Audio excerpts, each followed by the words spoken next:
ISF এবং নওশাদ সিদ্দিকী উন্নয়ন করলে এমএলএ শওকত মোল্লা চোখে দেখতে পায় না, একথা আমি বলছি না, বলছে আইএসএফ এর সহকর্মীরা। আরো বলছে নওশাদ সিদ্দিকী বিধানসভার মধ্যে বিভিন্ন ধরনের কাজের প্রস্তাব রেখেছিল এবং সেই সকল কাজগুলো হচ্ছে আজ। আমাদের ক্যামেরার মুখোমুখি হয়ে কি বলছেন আইএসএফ এর সহকর্মীরা, দেখুন বিস্তারিত খবরে। উন্নয়ন করতে পারছে না, কারা বলছে এই কথাগুলো? শওকত মোল্লা সাহেব বলছে। আরে মেন কথা হচ্ছে শওকত মোল্লা সাহেব উন্নয়ন চোখে দেখতে পায় না, তা উনি উন্নয়নটা বুঝবে কী করে?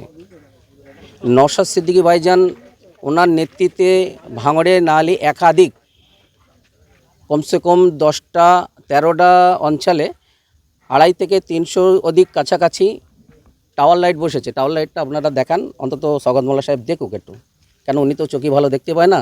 আর যেখানে উন্নয়ন হয় উনি ভালো বুঝতে পারে না যেটা উন্নয়ন হচ্ছে কি না, কেন উনি স্টেটে উঠে আইএসএফ নেতৃত্ব যারা পঞ্চায়েতে জিতেছে, পঞ্চায়েত সদস্যদের তাদের কাজ না দেওয়ার নিদান দেয়, তাহলে সেই ভদ্রলোক উন্নয়ন কি করে দেখবে?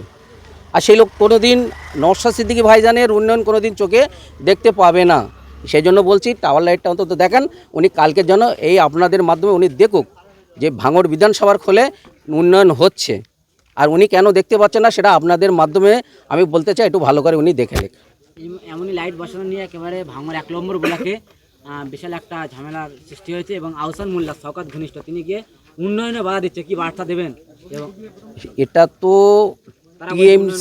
টিএমসির ক্যাডারদের ক্যারেক্টার, যে নওশাদ সিদ্দিকী মহাশয় 5 বছরের একটা বিধায়ক, সে যদি 5 বছরের মধ্যে যদি ভাঙড় বিধানসভার ফলে এত কিছু উন্নয়ন করে, তাহলে ওদের পিছনে তার মোটেই কেউ চেয়ার পাওয়ার মতো একটা লোক পাবে না। যদিও কিনা এখন 2-1টা আছে, তারপরে এই বিধানসভার কাছাকাছি ভোট ডিক্লেয়ার হয়ে গেলে একটা খুঁজে পাবে না। এই জন্য ওনাদের যত টিএমসির ক্যাডাররা আছে, এই আহসানদার মতন ভদ্রলোকরা, এই জন্য উন্নয়নের পিছনে এরা কাঠি করে, যেখানে যেন উন্নয়নটা পিছিয়ে যায় সেই কর্মকাণ্ড ওনারা সেই চেষ্টা করছে। আমাদের নওশাদ সিদ্দিকী ভাইজান কোনো জায়গায় পিছিয়ে নেই, ওনার উন্নয়নের কর্মসূচি কাজ উনি নামিয়ে যাবে। তাতে টিএমসিদের ফাটুক আর যা নাই বা ফাটুক, সেটা ওনাদের ব্যক্তিগত ব্যাপার। নওশাদ ভাই উন্নয়ন করছে, করে যাবে।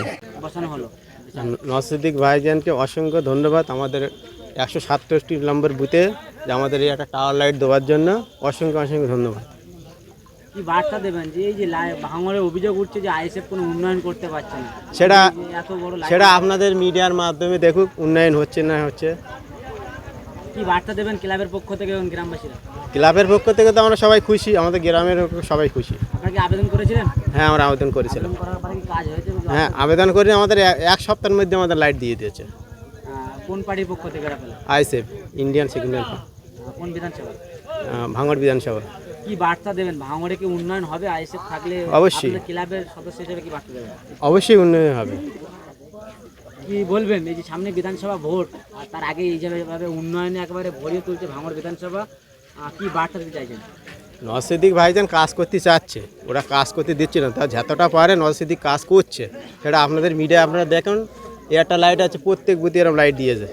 এটা হলো চকমরিচা ভাই সঙ্গে তরফ থেকে আমাদের যত সব সদস্য ছিল বা এই গ্রামের যত মানুষ ছিল, এই জায়গাটা অন্ধকার খুব। তা নওশাদ সিদ্দিকীর কাছে আমরা এই লাইটটা চেয়েছিলাম, যার ফলে সেই নাম নওশাদ সিদ্দিকীর লাইটটা আমাদের এখানে দিয়েছে আজকে। ক্লাবের পক্ষ থেকে? ক্লাবের পক্ষ থেকে আপনারা দিয়েছে আমাদের। কোন ক্লাব? আমাদের চকমরিচা ভাই সঙ্গ।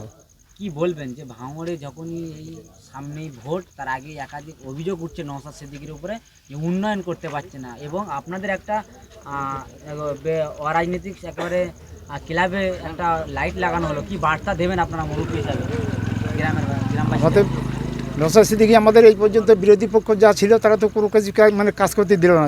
যেহেতু আরেকটা কথা বলি, ভাঙড় যে ব্রিজটা আমাদের নওশাদ সিদ্দিকী এনেছিল, তার ফলে এবারে টিএমসিরা বললো, শওকত নিজেই ছিল, বলে আমি এনেছি, আমাদের তোমরা কিছু কোনো কিছু বলো। কিন্তু নওশাদ সিদ্দিকীর মাধ্যমে এই ভাঙড় যে ব্রিজটা হলো, সেই ব্রিজটা কাজ চলছে এখন। সেই ব্রিজটা আল্লাহর রহমতে ব্রিজটা হবে ইনশাআল্লাহ।